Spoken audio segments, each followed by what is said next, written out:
everyone! Welcome back to my channel. Today we're gonna make budgeting fun with all of these game-inspired saving and expense tracker spreads that you can include in your bullet journal. And I also want to give Kainat a special shout out for recommending this video idea. For this video, I'm going to be using this Toombitree Mary bullet journal that you can find on Amazon. I'm going to be using my regular black and white pens, and all of the Tombow colors that I'm going to be using can be found in the portrait set.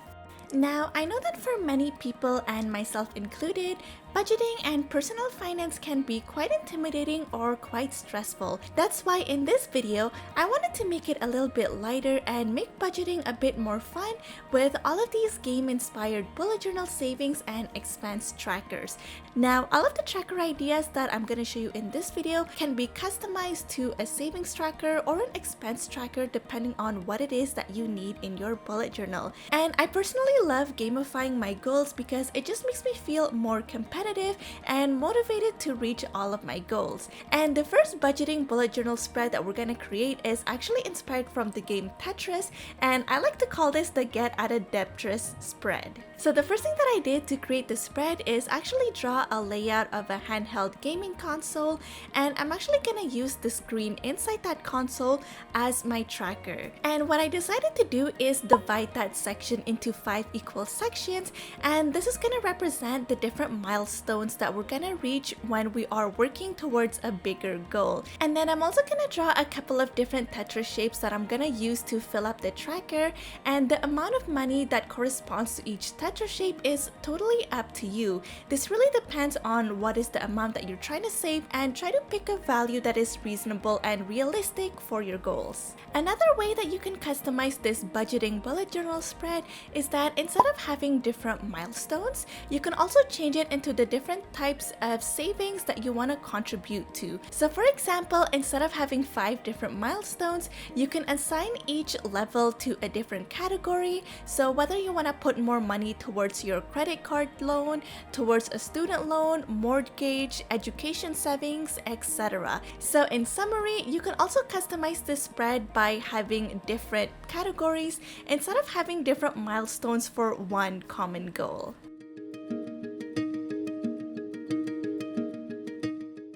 Now, the next budgeting bullet journal spread that you can use as a savings or expense tracker is going to be inspired by the game Jenga. So what we're gonna do here is just create a stack of Jenga, and you can use this as a tracker for each day of the month, and you can color code each block depending on how much money you spent or how much money you saved that day. Again, this all depends on your own budgeting goals. And I know it might seem really intimidating to draw this, but once you see the strategy, it's actually a lot simpler than it seems. So what I decided to do to create this Jenga block shape is just draw a line down the middle of my bullet journal, and then I'm also gonna draw some horizontal lines for each side of the Jenga block. And I'm also gonna divide the sides of the Jenga blocks into 3 equal sections. Now, I really like to do the initial sketches in pencil and then go over it with pen to draw the exact Jenga shapes as well. And to make it look more realistic, something that I like to do is alternate the side of the Jenga block that is really long and the side of the Jenga block that is short. So as you can see here, if one side of the diagonal has a shorter side, then the right side of that diagonal is gonna have the long shape. And it's gonna make a little bit more sense when I draw it out for you here, but just note that alternating between the short and long side of the block is also gonna make your Jenga block look more realistic. And an important tip that I really want to give you to make sure that you maintain this 3D look is try to keep the same angles everywhere. So as you can see, I try to align my ruler the same way each time, and by keeping each line with the same angle, it's really gonna help to make it look like it's more 3D, and everything is gonna look more even and proportional.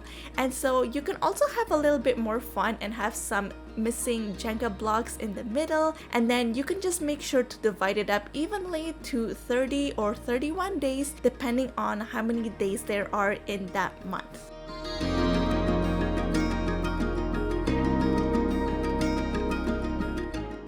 And once you're done preparing the Jenga tracker, you can create a little legend on the side, and you can customize the legend differently depending on if you want to use this as an expense or savings tracker in your bullet journal. If you want, you can also turn this tracker into both a savings and an expense tracker, so you can have one set of colors that corresponds to how much you saved that day, and you can have a different set of colors to note down how much you expense that day. And so this can also give you a really complete picture of how you spent your money in every day of that month. And I'm also just going to show you a couple of examples of me coloring the Jenga blocks just so you can see how it looks like when there's a bit of color into this tracker.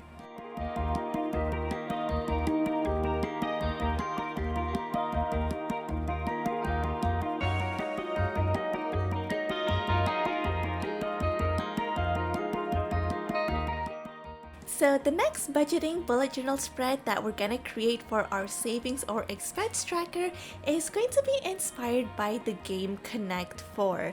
So what I'm gonna do here is draw a little board for the Connect 4, and inside that little board, I'm actually gonna draw different circles that's gonna represent each day of the month. And there's a lot of different ways that you can use this spread in your bullet journal. What I like to do is color code the different circles to note whether the things that I purchased that day is something that I wanted or it was something that was actually a necessity. And as you can see here, I also traced in pencil the different divisions for each day of the month, and within that division I'm actually gonna just draw a circle to represent each day of the month. You'll also see me try out different items to help me create a circle template, but in the end I just found it a lot easier to just hand draw a circle. But if you have any stencils, feel free to draw it here. So I'm also gonna create a little legend at the bottom to color code whether something that I purchased that day is something that I wanted or something that was a necessity.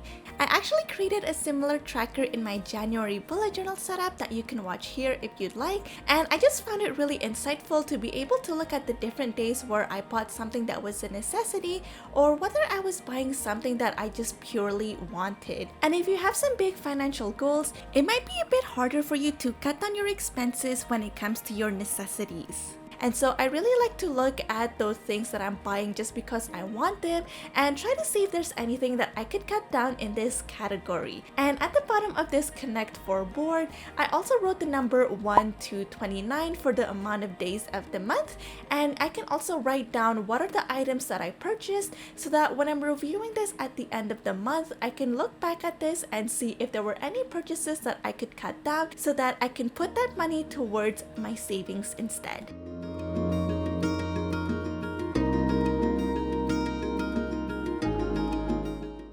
Now, the next budgeting bullet journal spread that we can create for our savings or expense tracking is gonna be inspired by the game Monopoly. And so if you want to add an element of chance and randomness, then this spread is gonna be perfect for you. And don't worry, because designing this spread isn't as hard as it seems. So first, to get started, we can create a little monthly log on top, and this is going to help you keep track of how much money you saved for each day of the month. And now we're gonna start to draw our little Monopoly board.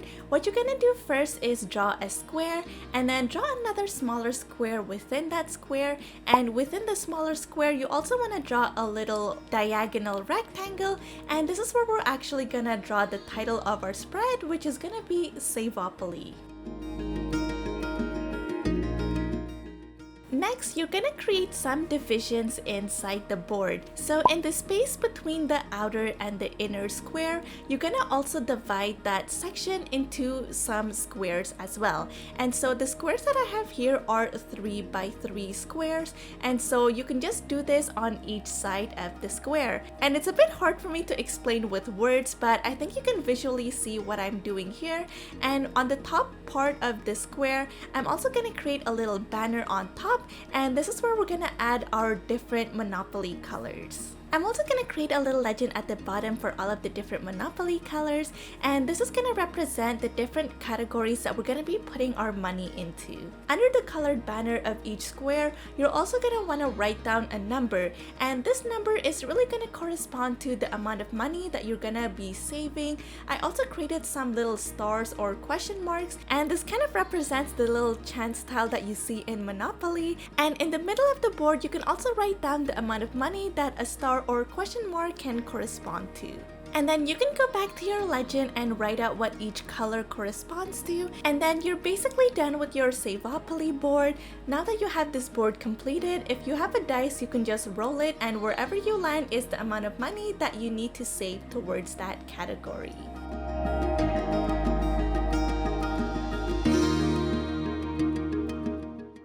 So the next savings tracker that we're gonna create in our bullet journal is going to be inspired by Pac-Man. So the first thing that I'm gonna draw is a little border for my Pac-Man board, and within the Pac-Man board, I'm also gonna create some little walls that you see in the Pac-Man game as well. Next, I also wanted to draw a little Pac-Man just outside of the board, and I also wanted to draw some ghost within the walls as well. The next thing that I'm gonna do is create some circles within the board, and the circles is actually gonna represent each day of the month, and I actually drew the ghost to represent the days where I'm receiving my paycheck. And then within this Pac-Man board, you can color the different circles depending on how much money you are saving each day of that month. I also wanted to draw an icon that was a bit bigger to differentiate the days that I get paid, because on those days I typically spend my money differently, and so if you decide to save more money during the days that you get paid, it can be helpful for you to have a bigger icon so it's easier for you to visualize, and it can also help you plan out the rest of your month when you know when you are getting paid.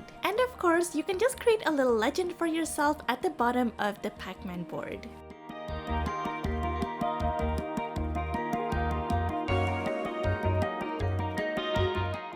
Now, the next savings tracker that we're gonna create in our bullet journal is really great if you like to budget for any wish list that you may have. And I really like this spread because I'm typically someone that gets distracted, and sometimes I end up buying a lot of different things here and there. But this spread is really good if you really want to focus on a couple of items in your wish list and make sure that you're properly saving for those items. And this spread is actually inspired by the kid game Hopscotch. And so what I decided to do here is have the first square where you can draw out a little icon to show what your wish list is, and then you can dedicate the squares into the amount of money that you're saving towards for you to be able to buy that item that's on your wish list. What I really like about this spread is that you can easily customize it depending on how much that item in your wish list costs. So if you want, you can just change the amount of money that each square represents, or you can also change it up by adding more squares to the Hopscotch board. You can make it longer or shorter depending on how expensive the item is that you want in your wish list. Another detail that you can add into this savings tracker is that you can also add the dates where you want to be saving into these items in the individual squares of the Hopscotch board as well.